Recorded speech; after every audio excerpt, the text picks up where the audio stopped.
Hai guys, welcome to Geritan Channel. Excited jika sudah bersama dengan duo adik jika saya kalian upload kedua bukan dengan duo review atau film kalian uploadkan duo cinta kalian upload kalau bukan dengan review atau film terkeren, terngakak, terkocak, terpopuler, tergenarli, tergotong, tergali kubur, terpanda minta maaf. Setelah di cancel semua job di cancel itu. Aku sebenarnya enggak loh. Film masih sama. By the way, film-film masih sama sebenarnya guys. Ada sebuah film kartun ya yang baru ada The Smurf itu Rihanna di situ Ada jadi Rihanna, Smurfette, ada Rihanna jadi Smurfette dan juga ada Kiki Saputri. Dan ada Sister Hong. Ada Sister Hong. Jadi villain. Ada sebuah film superhero yang sedang bersaing dengan Superman ya. Ini sebuah film superhero yang gue belum nonton tapi sebenarnya ini film yang gue tunggu-tunggu banget sebenarnya karena film superhero ini adalah film pertama yang gue nonton di bioskop. Virganda Sparkling. Virganda Sparkling ya. Bukan Bukan yang ya? ini adalah Fantastic Four. Four. Tapi gue penasaran banget sih, gue pengen nonton sesegera mungkin. Nanti gue akan kasih pendapat gue soal film Fantastic Four. Tetapi film yang satu ini gak kalah seru ya, sudah pasti karena film ini dari kita lihat dari kombonya aja Dari sebenarnya duet mau ini. duit mode-nya udah ya Allah, udah menarik banget. Kalau di dunia bola kayak Messi dan Ronaldo digabungin nih. Benar, kalau di dunia bola Messi dan Ronaldo, di dunia superhero ini Captain America sama Iron Man. Nah, gitu, iya kan? combo. Kalau di dunia politik ini adalah Nah, itu. itulah dia. Kalau di dunia Tipu-tipu kartun ada Tom and Jerry. Dan di dunia tipu-tipu itu adalah Yura dan Yunita. Nah. Film ini yang akan kita review kali ini berjudul Kitab Sijin dan Iliyin. Film yang diproduksi oleh Gope T. Samtani, didirikan oleh Hada Deng Ratu. Biarkan HS yang mendapat kesempatan ya, mendapat kayak I give you the stage to say this name. Ini nama bukan sembarang nama. Ini nama yang sakral yang cuma boleh diucapkan oleh HS ya. Dan ditulis oleh penulis terbaik sepanjang masa box office yang sudah terjamin 1 juta penonton, yang ini adalah penulis box office dari masa depan yang mengalahkan semua yang ditakutin oleh yang di loring dan yang ditakutin oleh semua PH ketika datang namanya semua bioskop sudah bergetar dan kursi bergetar, dan itulah dia namanya adalah Ibu Lele Laila. Terlalu menjilat. Terlalu menjilat. Pengen masuk ke industri dia, Bu. Bener, Bu. Dia pengen ajaklah dia ke film berikutnya, mungkin Ibu Lele bikin film, dia aja ngedit, Bu. Dia bisa ngedit muka diganti-ganti loh. Jago ngedit loh, Bu. Nih muka diganti bisa. Masih bisa. Diganti jadi Tom Lembong. Ting. Tuh. Bisa dia, Bu. Nih, diganti jadi Jackie Chan. Ting. Nah, bisa Bu, dia ini editor jago, Bu. Bisa ada dinosaurus, bisa ini lewat. Bisa bikin warna kulit kita jadi hijau. Tuh. Tolong ya, Bu, dia tolong dipertimbangkan Bu Lele Laila. Gue tahu Bu, ini video ini mungkin bakal nyampe ke Lele Laila karena biasanya Lele Laila itu suka menyinggung-nyinggung review film. Berarti kan dia nonton kan sebenarnya. Suka kayak dia bilang kayak tersinggung kayak dia dibully, dia di apa setelah tapi momennya beberapa kali setelah kita upload video gitu kadang-kadang ya. Tidak jauh dengan jarak jam tayang ADC ya. Ibu Lele Laila kalau nonton video ini itu tuh sebenarnya bukan ini ya, bukan kayak menghina sebenarnya. Itu kayak kritik dan saran. Kritik membangun. Buktinya setelah kita begitu-gituin makin kesini filmnya makin bagus gitu. Udah jarang kita hina. Film ini diproduksi oleh Rapi Film, ditulis dibintangi oleh Yunita Siregar, Dinda Kanya Dewi, Kawai Labiba, Tara Budiman, Sultan Hamonangan, Jenar Masa Ayu, Banon Gautama, dan juga adalah penampilan spesialnya dari DJ Panda. Lalu juga ada dari Fadel Bajide. Saksikan penampilan keras dari Donat Pingkan Mambo. Kehilangan rumah, ditinggal mati orang tua, dituduh anak selingkuhan, dan diperlakukan seperti pembantu selama puluhan tahun oleh keluarga Ambar. Mengubah hidup Yuli yang tulus dan baik menjadi orang yang penuh dendam. Dan dendam itu ia balaskan dengan balasan yang paling menyakitkan. Yuli meminta bantuan seorang dukun untuk menyantet keluarga Ambar. Yang jelas dukunnya tuh bukan ini lagi ya. Siapa yang biasa jadi dukun di film-film? Yang pasti dukunnya bukan Egy Fadli lagi. Bukan Egy Fadli. Akhirnya beda orang ya. Ya akhirnya Egy Fadli lagi sibuk sibuk jadi dukun lagi. Kayaknya dia lagi mendalami ilmu baru buat dia terapin di film lain. Dia kayaknya lagi belajar bahasa Kalimantan ya. Iya. Karena kan selama ini jauh-jauh terus ya. Jauh Siapa terus. tahu dia bisa explore talentnya menjadi dukun Kalimantan. Iya, dengar gitu. dia lagi bertapa di gunung mana gitu. Lagi nggak mau diganggu sama sutradara. Iya, jadi mungkin belakangan ini kalau film-film horor dukunnya bukan Egy Fadli, tumben ya kan.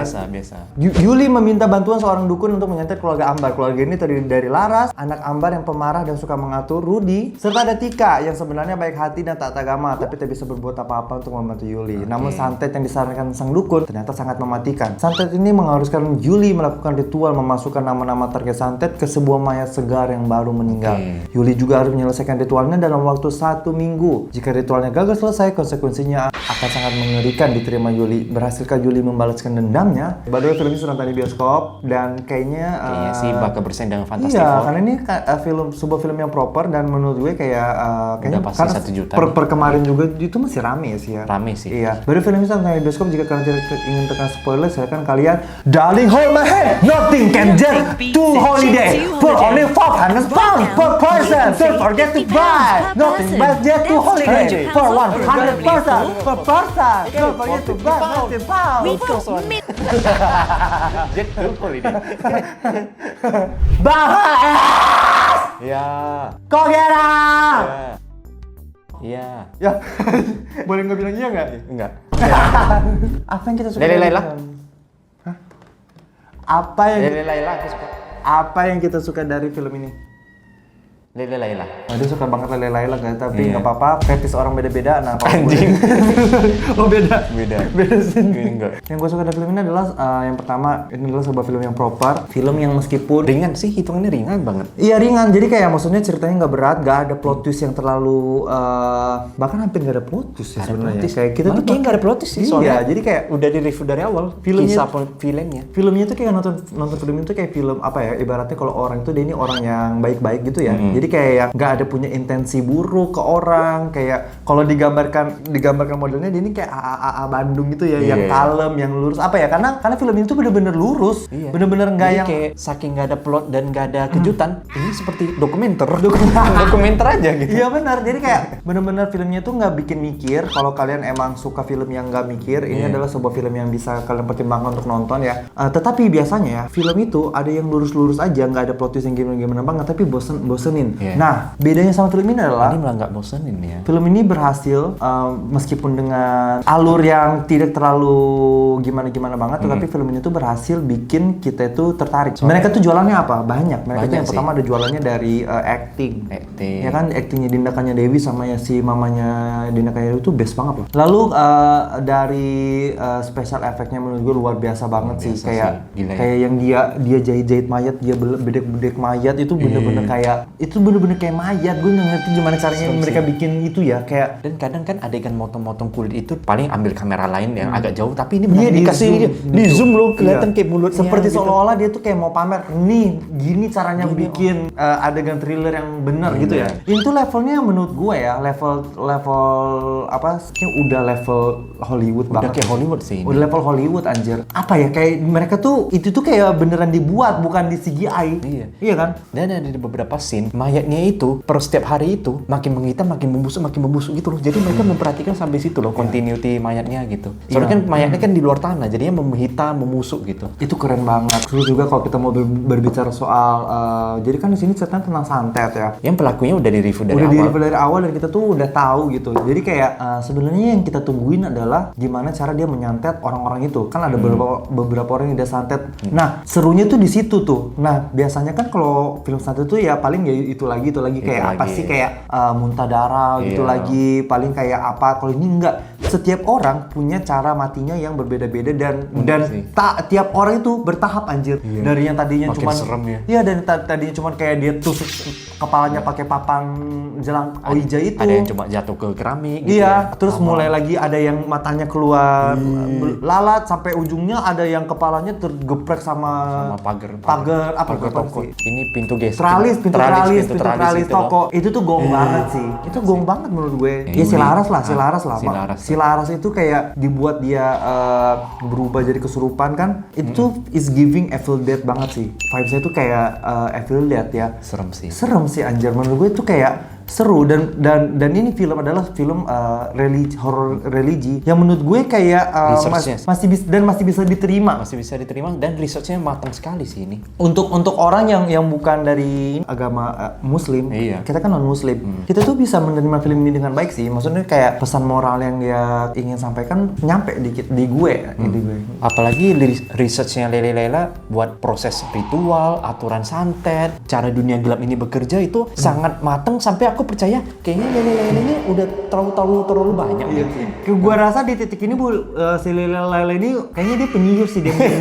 Kayaknya di real life-nya penyihir deh, side job-nya. Dia dukun deh karena sudah terlalu banyak di detail banget. Gua nggak tahu ini apakah researchnya yang bagus atau sebenarnya itu adalah ritual yang dia karang sendiri, ya kan? Tetapi menurut gue, kalau misalnya suatu saat Lele Lela open kayak dia ngaku ke publik kayak sebenarnya aku mantan dukun santet, percaya gue anjir kayak pantas film-filmnya kayak begitu semua. Sebenarnya aku murid Hogwarts gitu. Sebenarnya aku seliterin gitu kan. Di titik ini ritual-ritual yang dia tulis itu sangat detail dan juga sangat mengerikan anjir.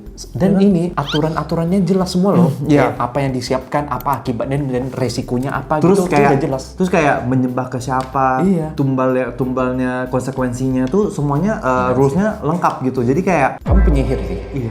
Kalau enggak dia ini sempet kayak ikut workshop penyihir. Iya, workshop dukun sih kayaknya ini 3 bulan gitu. Dia kan menghilang kayaknya bukan belajar nulis, ikut workshop dukun anjing dia. Jadi semua yang pakai topi-topi tinggi gitu ya. Itu yang menjadikan film ini menarik gitu. Karena kan film ini sebenarnya jualannya bukan jualan cerita anjir. Udah film itu jualannya apa? Jualan thrillernya aja sih. Jualan thriller, jualan practical effect gitu sih menurut gue. Setnya juga gitu. Proper banget lah, udah lah. Maksudnya kayak kalau ngomongin film kayak gak usah didiskusiin lah, kayak setnya proper, kameranya proper, ya itu loh pokoknya semuanya proper. Jump scare-nya dan musiknya juga ditempatkan dengan baik gitu, nggak yang sembarangan taruh gitu. Jadi kayak untuk hal-hal itunya menurut gue cukup proper sih. Dan proporsi setiap anggota keluarga yang bakal mati satu persatu giliran itu pasti aja ya seimbang ya. Kayak nggak ada yang satu kelamaan nih, si adiknya kelamaan nih, jump scare-nya ternyata seimbang banget. Kita setelah kematian ini langsung lanjut ke fokus ke orang lain lagi gitu ya.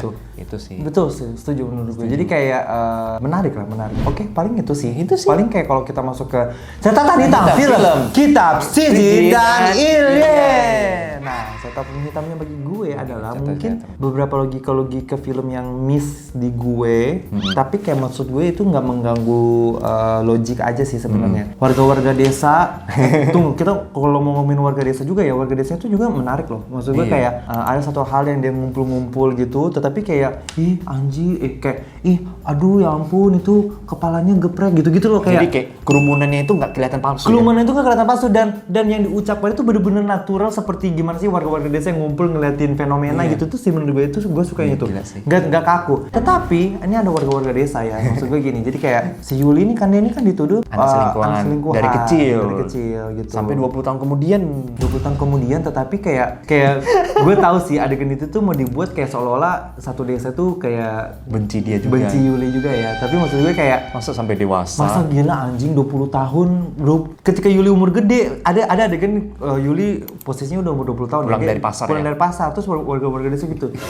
Itu anak selingkuhan tahu kayak gitu itu. Enggak, seolah-olah si Yuli itu baru masuk ke desa itu. Iya, kalau misalnya posisinya dulu Yuli tinggalnya di tempat lain, umur 20 dia baru masuk ke desa itu digosip-gosipkan kayak gitu. Baru wajar. Ini kan 20 tahun Yuli udah di situ anjing. Jadi kemungkinan besar topik desa itu cuma soal Yuli 20 tahun. Masa 20 tahun hot newsnya cuma Yuli. Entah Yuli nggak pernah keluar 20 tahun, baru keluar hari itu. Baru keluar ke pasar gitu. Ke pasar itu. Atau memang desa itu nggak ada gosip, jadi cuma ngomongin Yuli doang. Iya. Jadi aib desa itu cuma Yuli, nggak ada yang lain, keluarga lain sempurna kecuali Yuli doang. Saking tentramnya desa itu ya.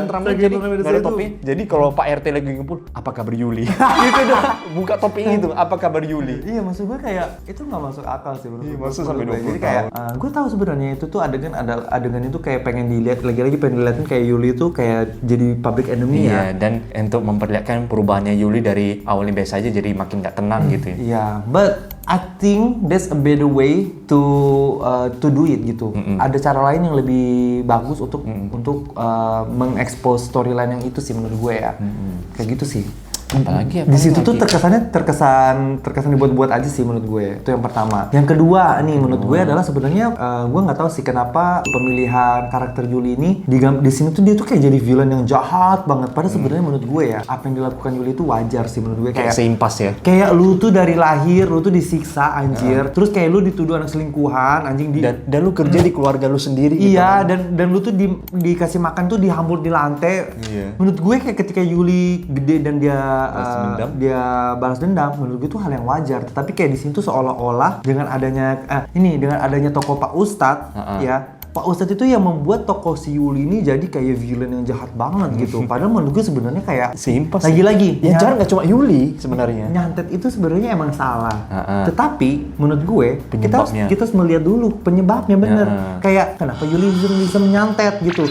Di sini justru gue merasa kasihan sama Yuli aja, dan kalau gue jadi Yuli, gue mungkin bakal melakukan hal itu juga anjing. Kayak it's very possible for me to do it gitu. Itu tuh dijahatinya udah bukan kaleng-kaleng anjing. Kayak seolah-olah nih, ini seolah-olah aja, seolah-olah ya. kayak si produser itu pengen kasih pesan moral adalah udah nggak apa-apa lu yang nggak apa-apa pokoknya lu tuh dibully, nggak apa-apa lu disakitin, dijambak, kamu anak selingkuhan Iya. pantas dapat itu. nggak apa-apa gitu. kamu anak selingkuhan ya, dikata-katain anak selingkuhan, nanti biar semuanya Allah yang balas ya. Manusia nggak boleh balas, seolah-olah kayak gitu. Tapi kan maksudnya kayak it feels so wrong aja di gue gitu. Ada sesuatu hal yang mengganjal. Mungkin secara agama benar, tetapi kalau kita lihat dari sudut pandang norma-norma yang lain, I don't know. Makanya ini lagi-lagi karena ini film adalah film religi, ya jadinya ya harus mengikuti aturan agama Dan nggak bisa diapa-apain. Dan untungnya di ending film kita hampir takut nih. Aduh, jangan sampai Laras dibiarkan hidup. Karena kan Laras kesurupan diusir Ustadz di Rukiah, selamat tuh, sadar. Dan kita udah mulai takut. Waduh, kalau sampai Larasnya kesurupan dan mati, tapi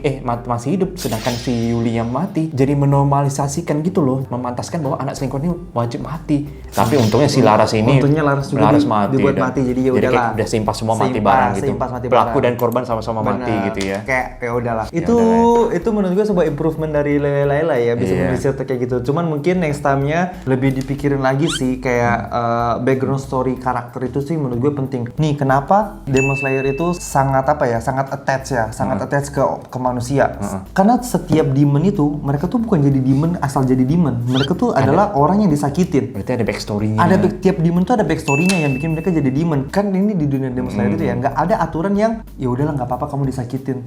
Kayak gitu. Orang disakitin jadi jahat gitu. Dan jadi jahat itu wajar gitu menurut gue karena dia disakitin. Nah itu. Jadi kayak Hashira pun juga punya background story-nya gitu. Tetapi mereka memilih untuk menjadi orang baik. Sedangkan si demon disakitin memilih jadi orang jahat gitu. Ada background story yang jelas dan nggak ada aturan, kayak aturan agama kayak membenarkan satu pihak gitu loh. Itu tuh keputusan manusia. Nah, dan nggak ada yang ngejudge gitu. Kayak nggak ada yang ngejudge soal keputusan manusia mereka tuh jadi jahat atau jadi baik. Nggak ada yang terlahir jahat iya. ya. Jadi makanya itu tuh sangat membekas di kita gitu, karena kita bisa relate ke situ gitu. Tetapi kayak kalau misalnya ini kan lagi-lagi karena dia bungkusannya agama, jadinya kayak ya udah nggak bisa diapa-apain. Kalau udah film religi itu ya susah, karena kayak belok dikit tuh udah jadi sesat. Itu sih menurut gue paling yang kurangnya di Itu situ doang doang. sih. Terus beberapa kali juga kayak misalnya logika kecil, let's say kayak Paling aku ini ya urutan pembunuhan setiap anggota benar, sih. urutan pembunuhan. Jadi kan si Yuli ini ingin membunuh Semua anggotanya. semua anggota. Dia dimulai dulu dari adiknya. Dari nenek dulu. Neneknya dulu, adiknya,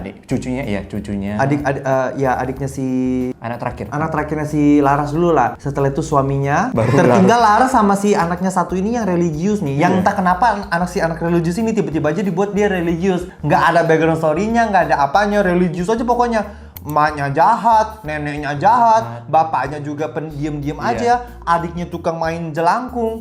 Tiba-tiba dia punya satu keluarga yang religius yang tanpa background story. Kayak maksud gue kayak nggak kuat. Kayak kenapa? Tiba-tiba sih. Toko itu ditaruh di situ, si anaknya Laras itu ditaruh di situ. Cuman buat apa? Cuman biar dia jadi hero. Cuman biar dia kayak maksudnya kayak film ini film religi, ada satu toko yang harus religi. Tetapi itu menurut gue itu sembarangan banget ditempetinnya. Kayak nggak ada pengembangan karakternya, nggak ada backgroundnya. Tiba-tiba ada satu anak yang religius.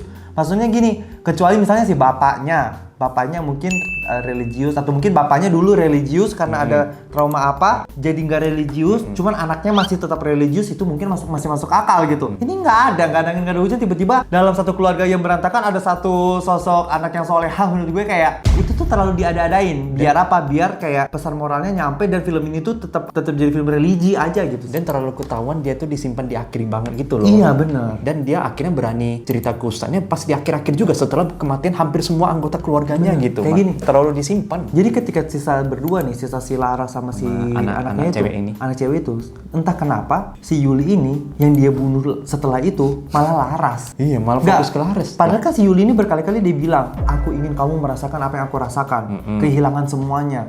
Nah kalau lu mau gitu, ya lu bunuh dulu nih anaknya nih, yang cewek ini, yang anak nggak religius ini. Dia lu bunuh biar apa? Biar si Laras tuh bisa menyaksikan semua anggotanya abis.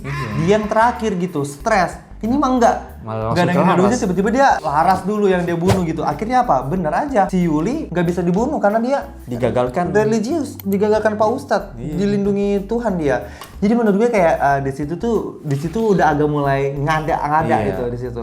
Cuma urutannya aja sih. Iya, urutan pembunuhannya tuh karena apa? Karena tuh ngaruh ke logika film. Jadinya kayak filmnya tuh kayak karena dia begitu, jadinya film tuh kayak maksa banget untuk film ini tuh kayak dimasukin pesan moral gitu.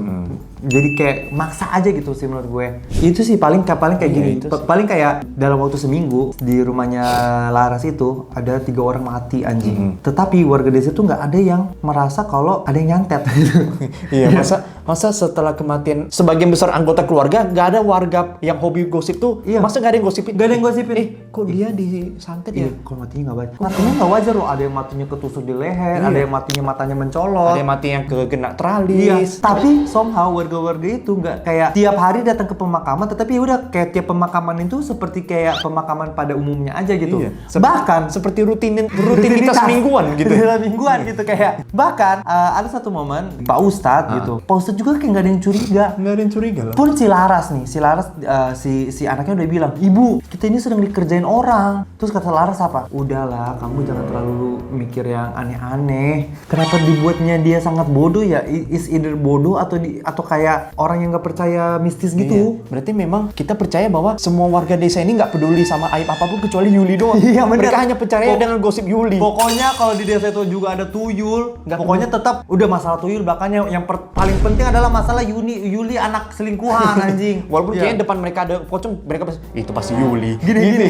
Kalau misalnya di desa itu ada pencuri kan, ada kasus perampokan di rumah warga kan. Warga desa itu bakalan ngumpul terus cerita gini, kemarin di rumahnya Ibu Anis itu ada perampokan, tahu. Terus warga desa lain kayak, "Oh iya, tapi tahu nggak si Yuli itu anak selingkuhan."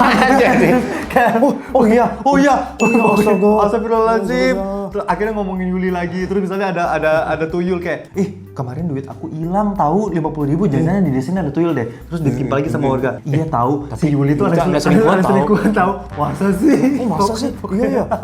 Udah sih. Udah selebihnya ya memang ini sebuah film yang ringan, gampang ditonton, dan untungnya 1,5 jam kita tidak bosan sama sekali. Ya, bener sih. Tetapi selain itu, makanya gue bilang kayak kalau yang ketika kita menonton ini, logika film yang aneh itu sebenarnya bisa dimaafkan dengan cara sutradara ini memberikan ketegangan melalui practical effect dan juga melalui acting itu menurut gue kayak oke lah dimaafin, nggak apa-apa gitu. Dan lagi-lagi duet maut ini membuktikan di film ini. Yaudah guys, terima kasih sudah menonton. Overall film ini menurut gue ini adalah sebuah film religi yang cukup menarik ya, cukup serem juga dan juga cukup oke lah ditonton dengan cerita yang tidak rumit. Jadi kalau misalnya kalian lagi mumet pengen nonton film horor, ini adalah sebuah pilihan yang baik untuk ditonton gitu ya. Karena kayak at the end of the day kita tuh menonton kan tadinya hiburan, bukan cari pikiran ya. Kalau setelah menonton malah makin pusing ngapain gitu. Nonton itu kan entertainment gitu. Film itu entertainment. It should be entertain. Nah, menurut gue kalau misalnya emang goalsnya itu, film ini berhasil menghibur sih menurut gue. Itu sih. Kalau mau cari tontonan yang pusing, ya lu nonton aja tuh sidang korupsi gula itu. Pesan moral. Overall ya film ini film yang gampang diikutin karena motivasinya sudah jelas dan sudah matang. Kita cukup duduk dan nikmatin saja bagaimana aksi balas dendam Yuli ini berjalan. Jadi ya ini sebuah tontonan yang penuh intensitas dan memuaskan buat pecinta thriller horor sih. Benar. Itu overall ya. ratingnya. Kalau lu pengen pusing juga, gak usah nonton. Mendingan lu pacaran sama Gemini. Nah, pusing deh tuh. Itu pusing. Atau misalnya kayak PDKT sama Virgo. Nah, yaudah ya guys, by the way, terima kasih sudah menonton. Mungkin kita ketemu lagi di film-film banyak sih. Oh ya, rating dari gue sampai 10. Gue mungkin bisa kasih di ya menyenangkan sih. Jujur ini di gue menyenangkan. Aku 8 per 10. Iya, Nah, 8 per 10. Gue 8 per 10 juga. Ya gitu ya guys. By the way, terima kasih sudah menonton. Kita ketemu lagi di ADC berikutnya. Ada film apa ya? Ada film Doti kalau nggak salah ya. Doti Santet dari Tanah Sulawesi. Nah, itu film gue tuh anjing. Gue review loh. Terima kasih semua. Sampai ketemu di video berikutnya. Bye bye.